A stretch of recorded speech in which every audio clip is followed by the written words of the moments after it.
welcome to our very first business growth series. I'm so excited that you're here. We have many more people coming, and I'm thrilled to kick this off with our speaker today. So, the business growth series is brand spanking new, and we were thinking of different types of education that we could offer, and we wanted to do something where we were talking about the same topic and changing the knowledge that was shared each week. So we came up with this series. Each quarter, we will have 1 month dedicated to this, and it will happen every Wednesday of that month. So our next one is going to be happening in October, and it's going to be talking all things marketing. So we'll talk more about what we're talking about next week at the end of this call. Right now, I'm just super excited to share cybersecurity information with everybody, and I'm going to turn it over to Ann and Jeremy. Awesome, thank you. You're We're welcome. excited today to talk with you about cybersecurity awareness in the digital age. I'm Ann Cloyd, the owner and CEO of Deep Tech. Jeremy is my director of system engineering and has been with me for 9 years. He co-heads our security practice and is a wealth of knowledge. Deep Tech just celebrated its 25th anniversary, and we're ready to share some great information with you today. There's a lot of information that we're going to cover: technical, heavy concepts, lots of details, and some real world examples. But we're going to try to keep it light and throw in a little fun where we can. Keep track of your questions. We'd love to discuss them with you at the end. Throughout the presentation, I'm going to ask many of the questions. Sorry, that was not. Throughout the presentation, I'm going to ask many of the questions I'm sure you're thinking about. We wanted this to be relatable, so let's get started. So Jeremy, what is cybersecurity? Cybersecurity is the practice of protecting systems, networks, and programs from digital attacks. Why do attackers do this? The most basic reason: money, right? They're always financially motivated.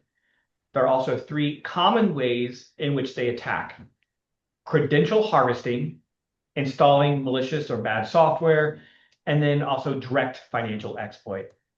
So credential harvesting is when they steal your passwords, right? In order to access your email, read through it, figure out banking information, credit card information, etc., or sometimes to impersonate you to your clients or other entities as they control your email. So they steal your password. There's lots of ways to do that. We'll talk more about that later. Installing malicious software. The idea of this is that software might be key logging software, which literally logs every key that you push on your keyboard. It monitors everything you type for valuable information: usernames, passwords, websites you visit, etc. They might install software that is ransomware, which basically encrypts all of the files on your computer and holds them ransom. So until you pay that ransom, you don't get your files back. There's also crypto mining or botnet packages. Crypto mining is when they install malicious software to use the resources of your hardware to make Bitcoin or other cryptocurrencies, again, to make money for them using your resources. This can really slow down your computer, feel like your computer is not behaving right, and misbehave. And botnet packages, also the same idea, is usually it's part of a bigger one machine. You're like a little drone of one network of many computers across the globe that are designed to break into other machines or use the resources to bring down services or networks. So that is why they might install malicious software. Wow, that's a lot. Oh, and I'm not done yet. We still have to talk about the direct financial exploits. So those are when you get things like text messages to go buy gift cards, or when somebody, again, possibly from email compromise, to use wire fraud in order to interject malicious banking information in order to steal money from third parties, or sometimes literally just trying to get you to give them the credit card number so that they can use that credit card to buy other things. So direct financial exploit.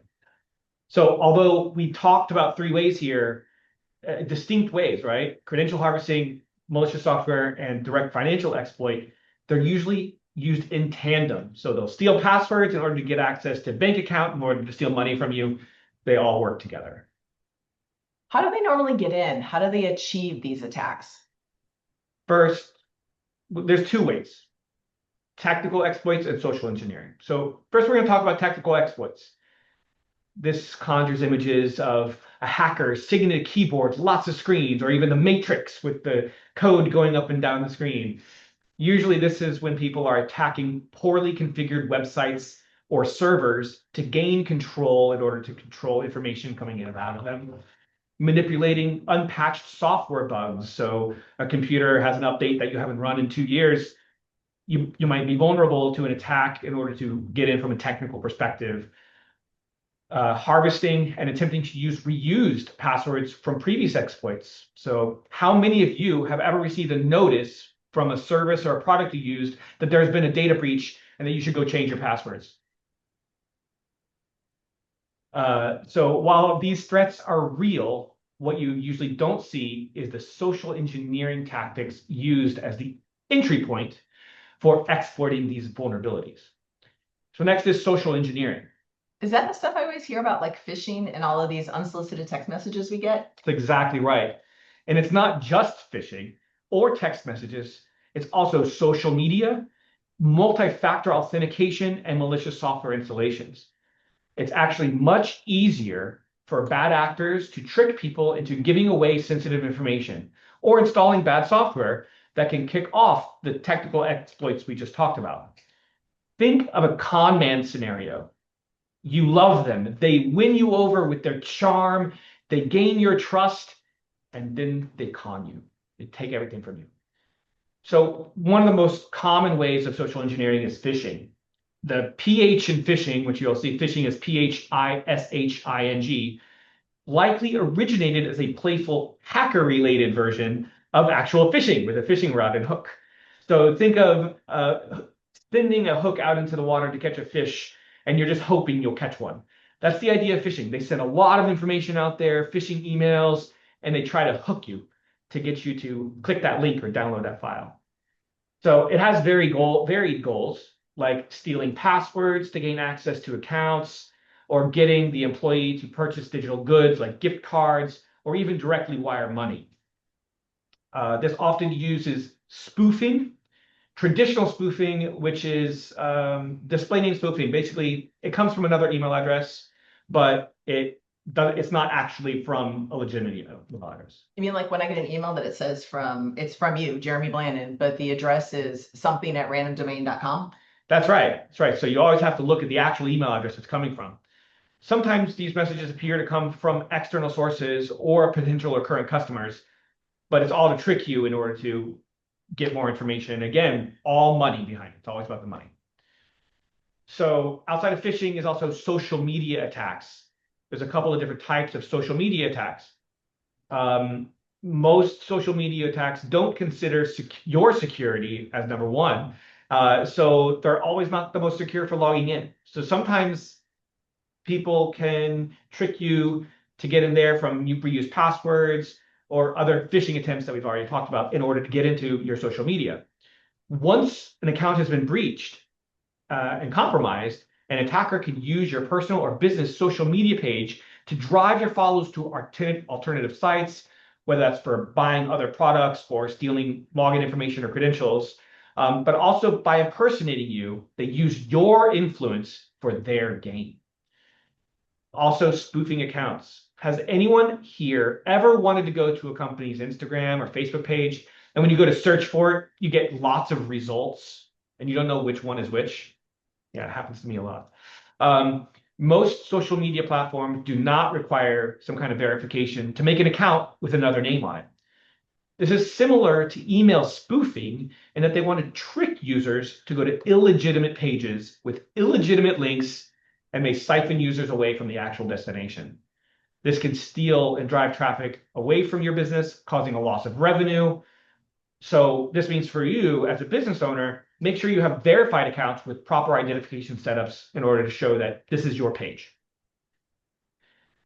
Also, your phone is a big target for social engineering.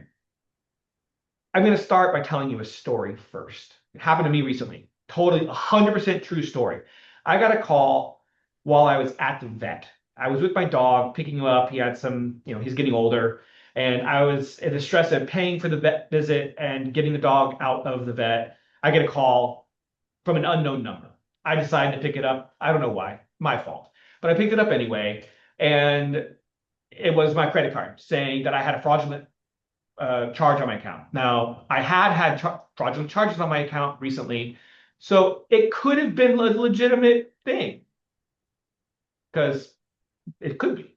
So I answered it, and they were trying to keep me on the phone. I started saying, thank you for the call. I'm going to have to call you back. I'm not in a place to take this call right now.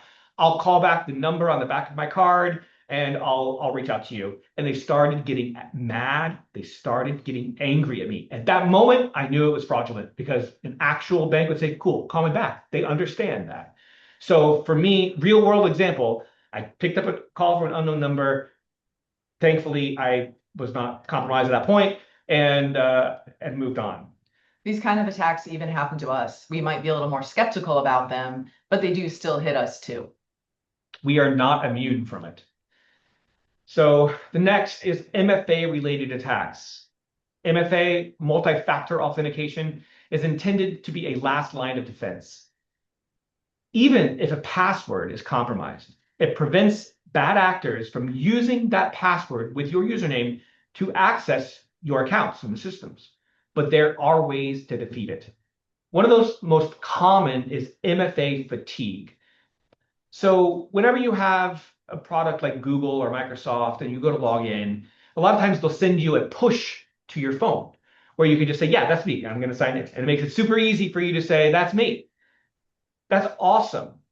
Now, let's say that you get a lot of those attacks. You're more than likely just to say approve, approve, approve, especially if you ever have shared accounts. That's a whole nother conversation for another time. But the reality is it happens, right? We get these push notifications, we'll just approve them.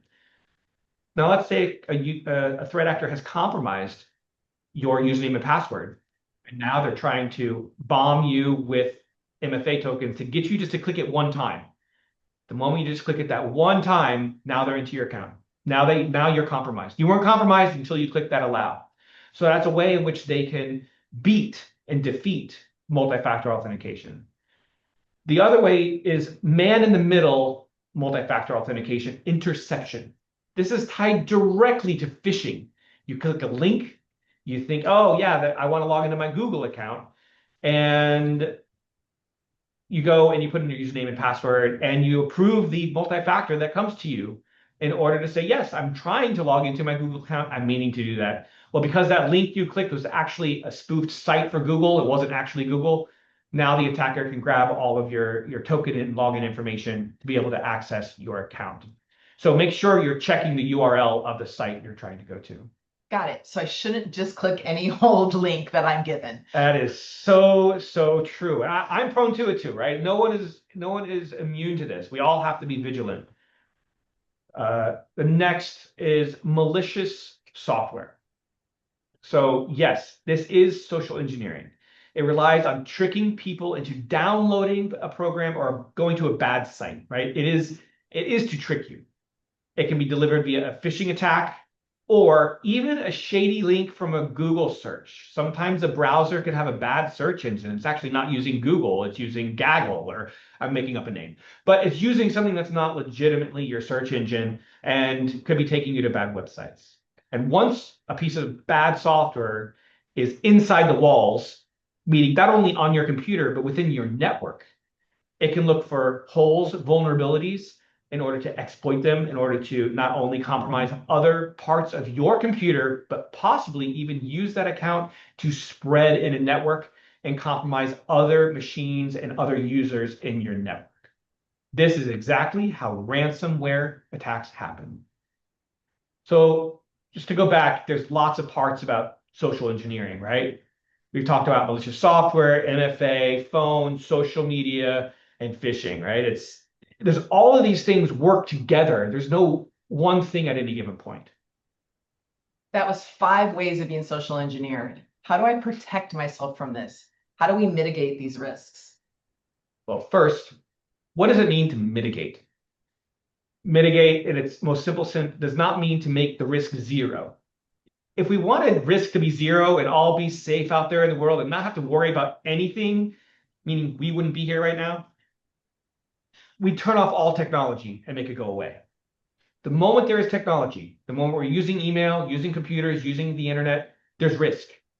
So how do we reduce the risk to an acceptable level? That's what mitigate means. How do we make it to an acceptable level of risk that we can work with? Second, it's protecting ourselves with training. That's where it starts. Education. That's why we're here today, to learn about this stuff, right? If we don't know about it, we can't do anything about it. So we can start to understand the risks. We can be vigilant in our email, what links we're clicking, what files we're downloading, what websites we're visiting. And we can always ask ourselves, is this secure? Is this the right way to do something? Am I exposing something of myself by logging into this website? And if you don't know, ask somebody. Ask a colleague, ask a friend, ask Ann. Don't ask me. No, I'm just kidding. So there's resources out there, and we can use them. Then outside of the training and education that comes with time, and honestly, it changes all the time. What's true today isn't true to tomorrow. So like we're always learning. Then there are also technical controls. There are things that we can put in place that are security features that can help reduce some risk automatically and take the burden off of your training and your education, and just generally improve your baseline security, like network and server configurations. We all have a network. The moment you have internet, you have some kind of network, even if it's at home or the office. Servers doesn't necessarily mean the big box sitting in a closet somewhere anymore. Your Google, that's a server. Microsoft, that's a server. It's a service by name, but it functions as a server. So making sure that your servers, that your infrastructure are configured in hard to exploit ways. We want them to be hardened, or making them hard to compromise, making them secure, and to design networks for security and isolation so that things that need to talk can talk, things that don't need to talk together don't talk to each other. Monitoring, making sure that when something happens, you know about it. There's also additional settings for things in email, like SPF records, DKIM and DMARC. Those are on your glossary. And those help to verify who you are when you send email. Your reputation as a business to send email out is how email gets delivered to other people. Also, workstation configuration, meaning the computer you're using right now.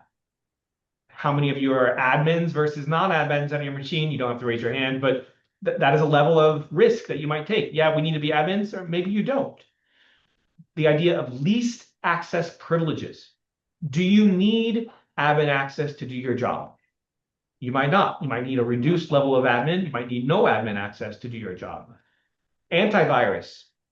We'll go through some of these tools later on, but antivirus, blocking known bad files. EDR, which is detecting behaviors on machines. Monitoring and software patching.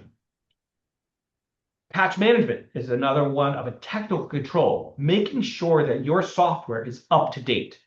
Every piece of software has security holes waiting to be discovered. Those are called 0 days. If you ever heard the word 0 day, it means it's an exploit from the latest version of a piece of software that is known to be vulnerable. Ensuring software is up to date closes the holes before attackers can create attacks to exploit them. You can also use services to enhance security, like email encryption, email antivirus, email spam filtering, and protective DNS, and MDR. MDR meaning the managed version of detection and response, so not only looking for behaviors, but having a team of 24/7 people that monitor your machines in real time to make sure you are good. And then also password management is a big key for that. We know that was a lot of heavy information, but sometimes you just have to stop and laugh a little bit at the craziness of all of this. It's just our world right now. So in light of some levity, I'm going to quote a Father's Day shirt that my son got me. Where do I keep all of my passwords? In a database. I actually keep them in a password manager, but I keep them in a database at home. Dad jokes. Sometimes you gotta just stop for a second and remember that there is life to this all. All right, so back on track. Can we get some clarity on what some of these things mean in my day-to-day life? Sure, let's go for it. So what actually is authentication? Simply put, a way to confirm who you are and who you say you are. Okay, so then what does multi-factor authentication mean? And is that the same as 2FA? Well, first, let's start with a single factor of authentication is a username and password. But that's two things. Wouldn't I already be in multi-factor then? I mean, that makes sense. That's two pieces of information. But the username is not a secure piece of authentication. It's just the name. The password is the part of authentication. So the username is just some information. Multi-factor authentication and two-factor authentication, or 2FA, MFA, are the same thing, different name. Each vendor uses it in their own way.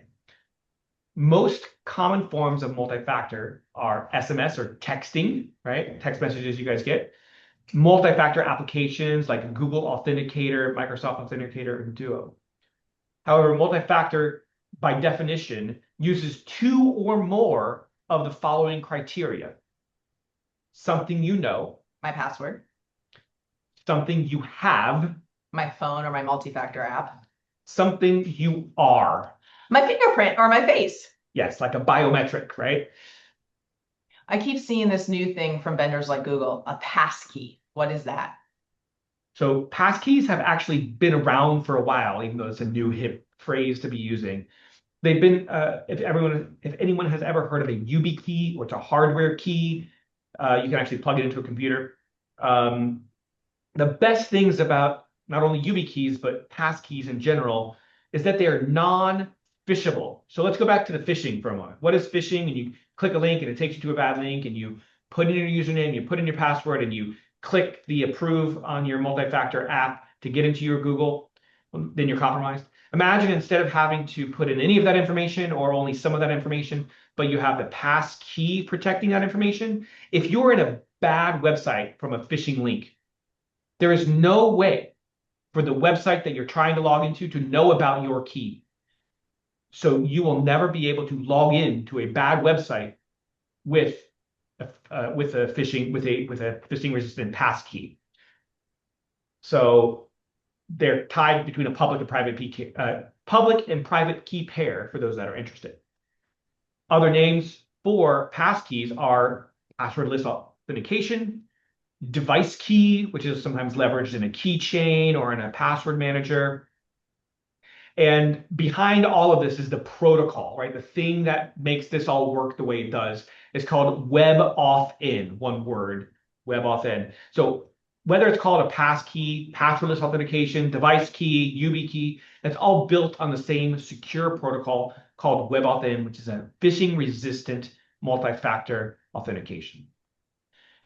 It is a form of multi-factor that combines in itself several layers of trust, not only in your side, but at the vendor side or at the website side.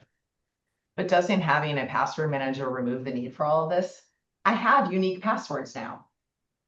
Yeah, so first, for everybody here, let's talk about what a password manager is. If you guys have ever heard of 1Password, Bitwarden, LastPass, Keeper, there's a slew of products out there that are password managers. Even Apple in the newer OSs has passwords built into it to function as a password manager itself. It's an application used in a browser or on your computer or on your mobile device to store and enter passwords for you automatically sometimes, and allow you to more easily have long, strong, individual, unique passwords for each site or service that you use. It's literally one of the best tools you can use when used properly to minimize risk from password reuse, but it's not a complete solution. I also have Duo and Google Authenticator and Microsoft Authenticator. Why do I need all of these two? That's a great question. Unfortunately, every vendor uses their own way to secure their services and products and might use one vendor or another in order to protect them. So it's more than likely you will have some level of overlap, and that's just the nature of it. Okay, we've talked a lot about this, but I have to admit I'm confused on what does it mean to be phishable? So what is phishable authentication? We talked about this a little bit with passkeys, but it's a type of authentication method that is vulnerable to phishing attacks, meaning a malicious actor can trick you into putting your credentials through deceptive means like fake login pages. So phishing resistant authentication, like the passkeys, it allows for unique authentication into that specific website. Another thing I keep hearing about is single sign-on. What is that? Yes, so it's a little bit of a buzzword, but it is a very important part to understand about identity and access management, meaning who you are and can you access it.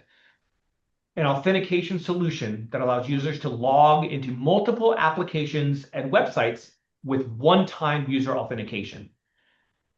A couple of products out there that you may know of are Okta, it's a big one, Duo, One Login, and Google and Microsoft also have their own version of it as well. So you can use, a lot of people that have only those products can use that to tie into other apps.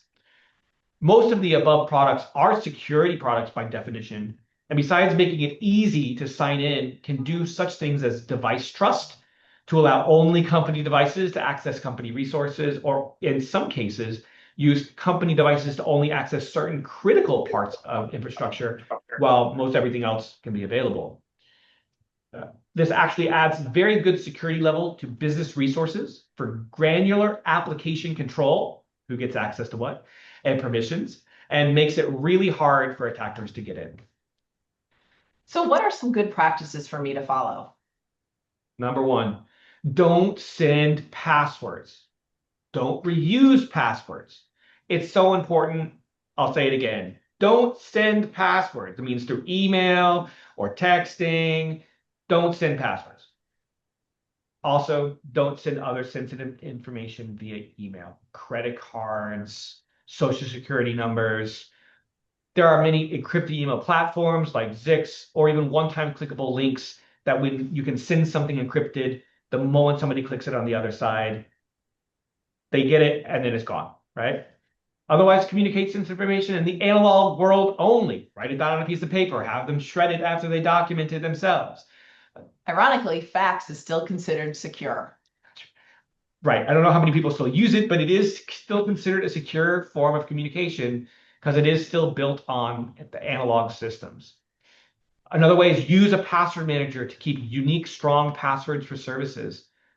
Also, what password managers can do a lot of things like identify if your password was part of a previous breach, a known compromised password, or even just the date that you put it in tied to a service in the password manager. And then there's a breach for that service can say, hey, this password hasn't been changed since such and such date. There was a breach in such and such date for this product. Do you want to update it? And you can go and update it. It doesn't actually look at your passwords, but it can look at parts of it to know that it is still compromised or not. Very valuable tool. Also, one of the best practices you can follow is consistent business practices so that your employees recognize things that are unusual. If you have a standard operating procedure, it can really help you. How many of you received an email that had a line on it, maybe in red, saying, we do not email banking or wire instructions ever? Protecting your invoices is a business practice. A client's email of ours was hacked. The hacker watched the threads and the styles of the emails to learn them, then made rules and changed the email to have them send the money to Malaysia. If the client had this as a business practice, how they send wire information said that it's only sent encrypted, this likely would not have happened. So there is an element of having to trust our instincts, right? That's absolutely correct. So first, you have to be vigilant. Come back to what we talked about at the beginning, right? Focus on, be vigilant, be aware, pay attention. Pay attention to that small feeling that says something's not right, because it probably isn't. Know how to examine an email for signs of phishing. Check the actual email address. You can actually hover over most links or email addresses and it'll show you the real link behind it. Be skeptical of out-of-the-blue communications. Somebody you haven't heard of from 6 months sends you a random attachment. Maybe call them. Did they mean to send something to you? Before you click it, before you open it, before you download it, might require a different form of communication. And remember that large vendors do not contact you to fix things like Verizon or Spectrum. Ooh, I got this one. We had a client who got a call from Verizon and they asked her for her SIM card number. She gave it to them, giving them full access to her phone and all of her MFA. Larger businesses do not contact you to help you. When you have an issue, you have to contact them. Also, the IRS does not call you. Your bank might if your credit card company calls saying they are fraud protection department. If in doubt, like I did, hang up, reach out to the vendor via the different communication channel, call the number on the back of the card, hang up and call back. Just like the story we gave earlier, I had the bank call me and ask for a password. And I was like, wait a minute, they always just reset them. They're never going to ask me for my password. They can't see them. They're bulleted out. They would have no idea if I had the right password. But taking that moment to stop and think about it makes a big difference to go, wait a minute, this isn't right. So to reflect on some of this information, there's always going to be risks. If we want it to go away, we have to turn everything off. Could you guys imagine that? Turning everything off? No technology. Some ways that would be a peaceful life, wouldn't it? But I'd be out of a job. But so we all have to evolve and learn to live with these risks and mitigate them as much as possible, meaning not zero, but lower them. Everything we have talked about is true today, but it's very possible it will change by tomorrow. Before we open it up for questions, we wanted to have a little more fun.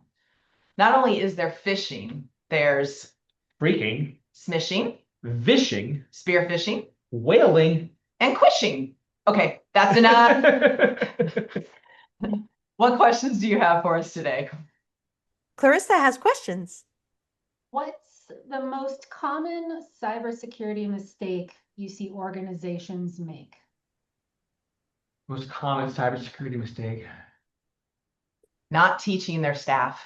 They assume that the technical controls are enough and don't understand that most phishing things actually happen because of the social engineering side. So it is the training of the staff that is the biggest thing that we find people not do. From a technical side, on the technical control side, the biggest thing I ever see is that everybody's an admin. Or everybody's using a global admin is open for everybody or not secured properly. Okay, I have a question. I'm a small business, 2 people. Do I need to do all of this?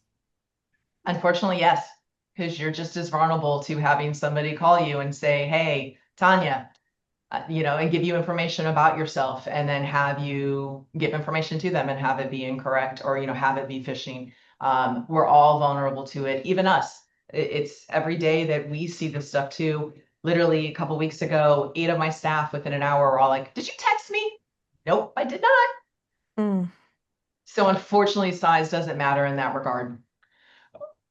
Yeah, it can be modified with smaller businesses in some ways with increased education can minimize the amount of need for technical controls to a degree, but it is not going to negate everything. There's still risk involved there.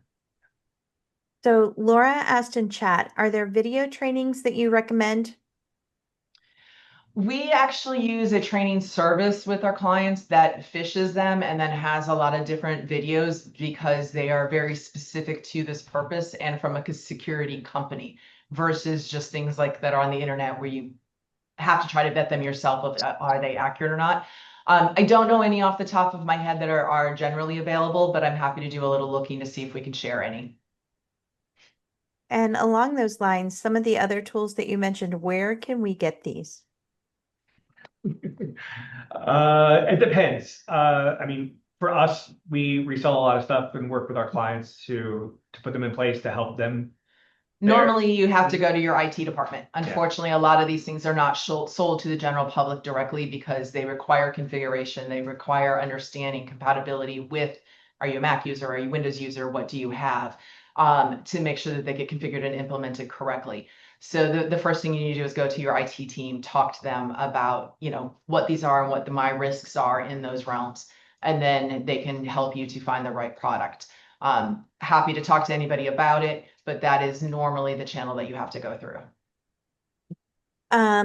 So let's do this real fast because we just jumped right into the deep end And tell everybody a little bit about you and a little bit about your company. Certainly. So I am very excited, like I said, to have just last month celebrated our 25th anniversary. I started the company back in 2000, which obviously still being a female in tech is still unusual, but 25 years ago to be a female tech owner was pretty unique.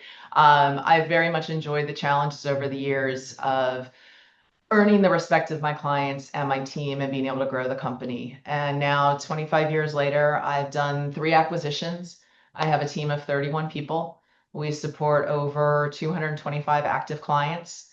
And one of the things that makes us very unique in the market is that we are truly a dual platform shop. So we support Macs and Windows machines. I wanted to be able to go to a client and say, you deserve support that's good on both sides. And so it was a very important thing to me to make our company truly dual platform, so that their staff got what they needed from us. So it's been a pretty amazing journey. And I have people like Jeremy, who's been with me for 9 years now. Clarissa and Corey and stuff are coming up on 8 and 13 years. I have a couple guys that have been with me for 10 years. So I've been really able to grow a very solid team to help our clients understand their environments and really get to know them and their needs. Because the other thing that happens with IT and cybersecurity a lot of times is everybody tries to put everyone into the same cookie cutter piece. But your business is not the same as my business, which is not the same as Laura's or Alexa's or Samantha's. We're all different. So we need solutions that are tailored to us. And so to me, that was a very important part of how we have built the company and how we work with our clients. So I'm very fortunate to have had this amazing journey, and to hit 25 years was just very fulfilling. And the fact that my team has been with me so long and to join me in that was amazing. I love that. Thank you. Is there any place you can recommend we go to look for a list of good security trainings that small businesses can use? Not off the top of my head, but Jeremy and I will do a little bit of looking and see if we can't find some online sources that can be shared that you can go to directly, but that we can make sure are actually proper information. Absolutely happy to do that vetting, and then we'll send it over to Tanya and she can send it out to the rest of you.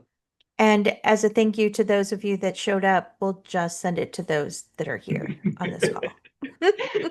We also did provide a list of all of the definitions for the terms that we talked about today, just because we know it's a lot. So when you go back and talk to your team or your IT department, trying to remember it all. So there is a list in the chat for you to at least have some reference points from today. And if you don't see it in chat, let me know and I can re-add it as well. Who else has questions? I'll mention one thing before Clarissa asks this question, because I know somebody wrote, I think you wrote this, but many spammy text messages each day. Oh With my gosh, you guys, seriously, like 15 a day. so I want to put something in perspective, right? A lot of the security use controls are at the enterprise, at the business level, the business domains and organizations and stuff. It's very hard to get cybersecurity controls over text messages. And unfortunately, products and platforms like LinkedIn is known to be kind of perpetually compromised, in the sense that any information you put in there is known, and it's known in real time. Oh, and I'll qualify. All this stuff when we're talking about hackers and going and sorting through email and looking through stuff, it's all automated. It's not necessarily AI, but it's all scripted. It happens. People aren't doing stuff. They once they have access there, hey, run this thing, and it does all that for them and reports back everything. So with that in mind, they're scanning LinkedIn all the time. And a real world example, we had a client have a new hire started who had announced on that they were starting with this company on such and such day. And on that day, they got a text from the CEO of the company saying, hey, I need you to go to Walmart and buy this gift card for me. And they hadn't gone through any training. It was the first day. From the CEO, it looked legitimate. So they went and bought a gift card, right? That is the moment I see that, like 100% LinkedIn, right? It's 100% came from LinkedIn, that somebody was using that social media platform, because LinkedIn is social media, to target people for phishing, what we call smishing attacks, SMS phishing attacks, to try to get somebody to do something malicious. Right? It's crazy. Are there ways that you can get on a list to not let people, the number, so everybody, background information, I just moved in with my mom to help take care of her because she's at a place in life where she needs that. And I sit here and I hear how many times her landline rings a day, and they're all spam calls. And I'm like, there has to be a list for text messaging, for something like that. But then do people pay attention to it? So technically, there's a do not call registry, but I don't find that it works really well. Mhm. Most of the time, the numbers have gotten out through many different ways. There are companies you can pay to go try to clean up stuff for you. There are ways, even me, I know what I'm looking for, and for me to go into these products and remove my personal information usually comes with a lot of time back and forth to prove who I am before my data can be removed. And then it's one off per thing where I find it in the internet. There are companies that you can pay, but you also give them information. How much do you trust them to take that information and clean it? Right, right. So, Who's safe? Who's not? It's so hard. It's like Red so Rover.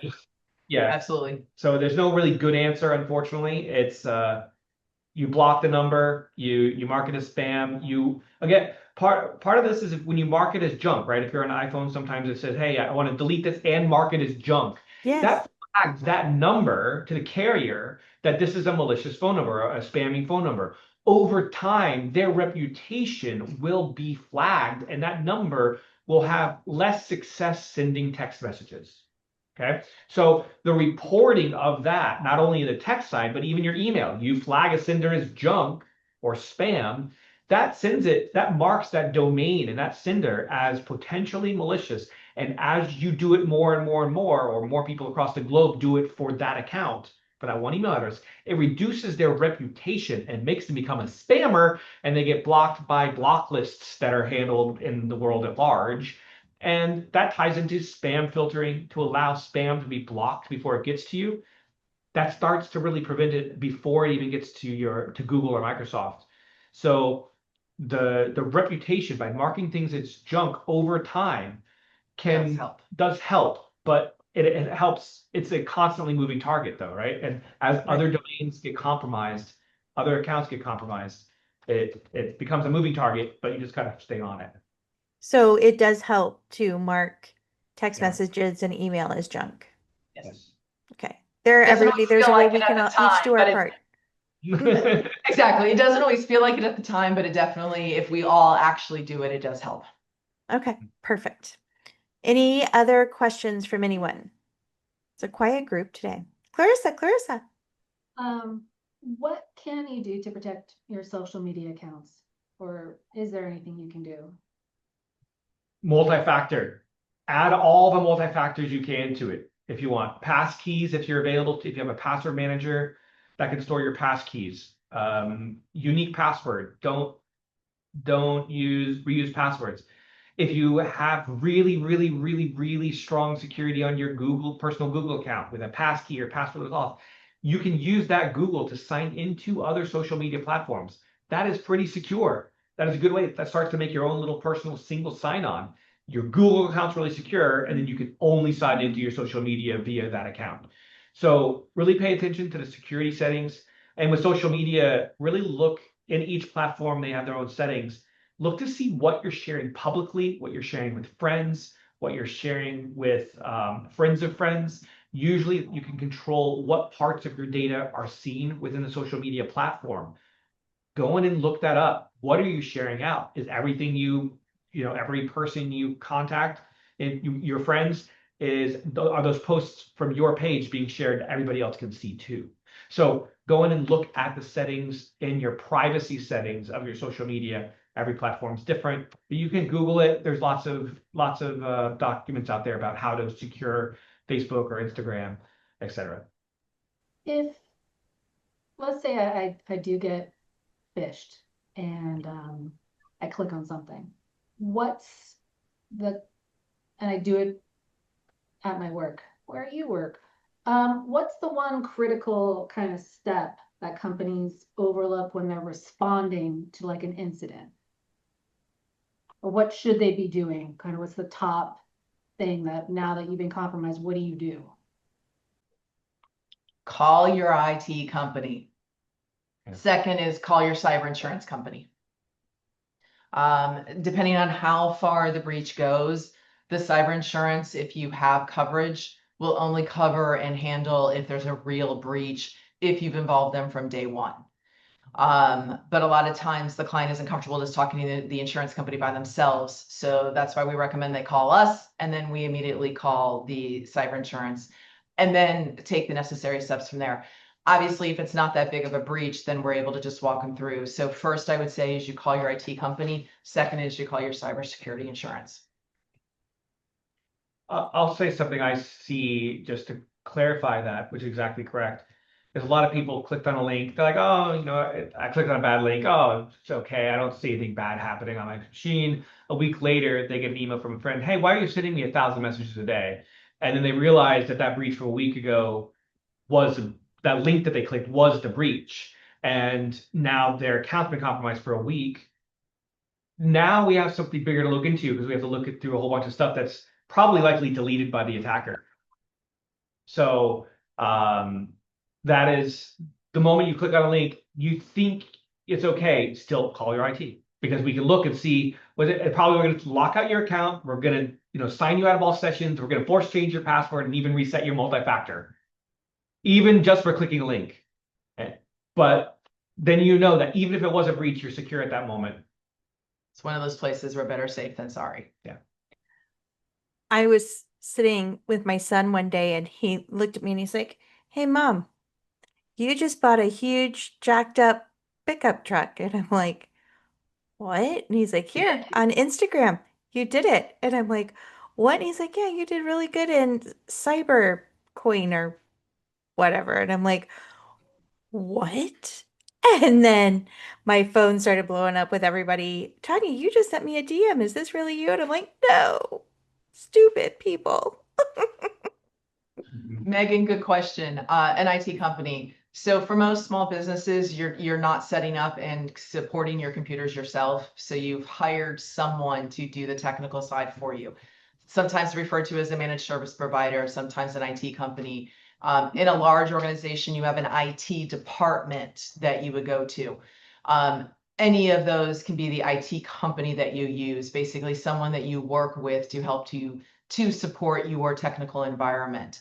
A lot of companies, when they're small, only have 1, 2, or 3 users. If somebody on the team is more technically comfortable, they tend to do it themselves. But as the business starts to grow, especially nowadays, it's more important to have an IT company that you work with. So information technology support company, that's all the more we're meaning by it. Next question is good. Another question just came up in chat. Question on cyber insurance. I assume this is additional to my current policy. When do you recommend getting this additional policy, or am I wrong and it's part of a standard business insurance policy? No, you are correct. It is a separate policy. You have, just like you do have an automobile and general liability and each different type of insurance, workers' comp, directors and D&O and stuff like that. Cyber is its own separate type of insurance policy. Really where you have to look at is what your business does and what your risks are. Do you have client data in your environment? Are you asking clients to pay you online? If something happened and you were without revenue because somebody hacked and got into your bank account, would your business fail because you have no funds now? There's a lot of elements that you have to look at with cyber insurance, and unfortunately, it's becoming a necessity nowadays to have it as another part of your insurance.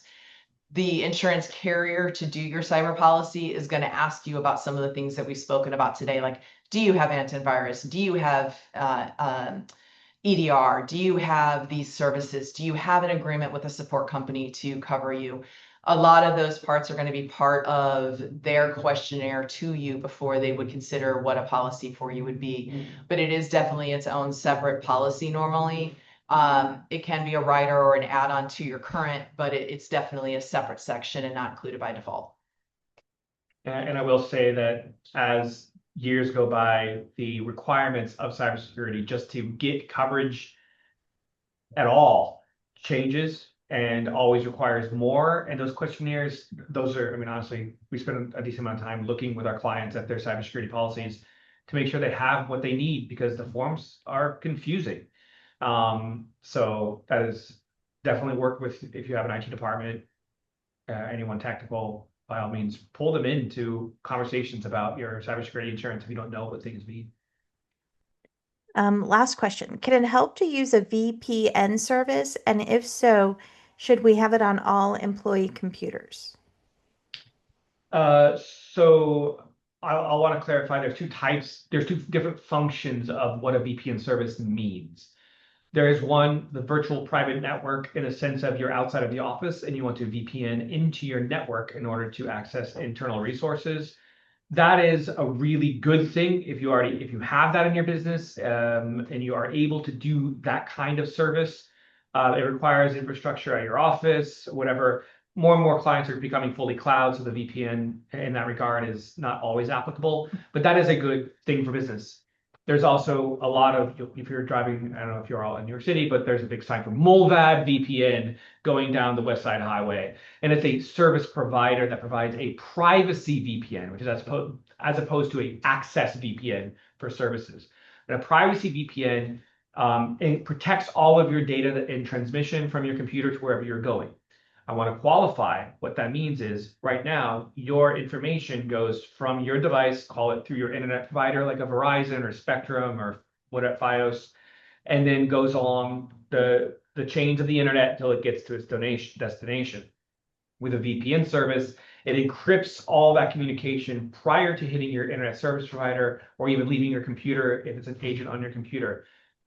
But it routes out through that VPN service. So the trust shifts from, do you trust Verizon, Spectrum, or internet service provider with the integrity of your data to be transmitted properly, or do you trust that VPN service? It depends on the VPN service, because a lot of things that function as VPNs, now they see all of your data. So if they're a good VPN service with good reliability, good terms of how they keep their logs, they don't keep logs, and that they don't read your data, that comes with reputation. That can be a security thing. Are you going to be able to access your bank account and pay and look at your statements when you're connected to a VPN? No, they will block it. So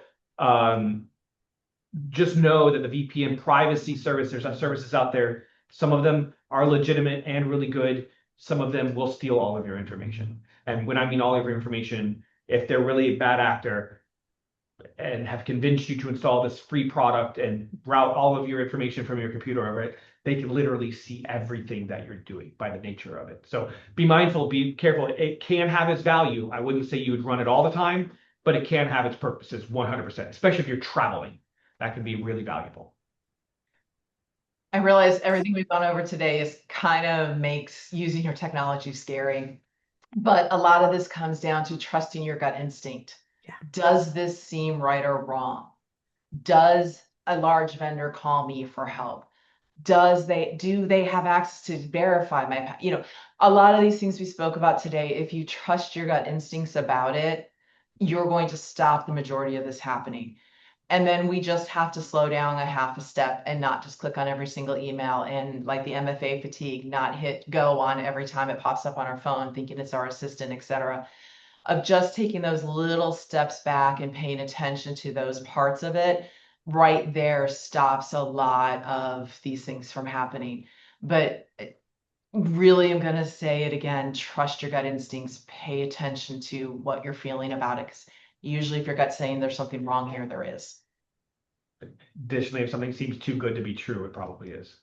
I was just going to say, I saw a really cute ad for some shoes, and they were really, really at a great price point, I'm going to say. And then I was like, meh. And so I hovered over it, and you could see that it had nothing, the address had nothing to do with the company name. And I'm like, okay, we're just moving on. They're really cute though. Exactly. Paying attention to those parts of it make a big difference. So Yeah. you guys are more than welcome. We were happy to get to share information with you. And we'll definitely do some research on the video side and send any information over to Tanya to share out, and then we'll take it from there. And just so everyone knows, next week, so this same time, Wednesday of next week, we're going to be talking about marketing.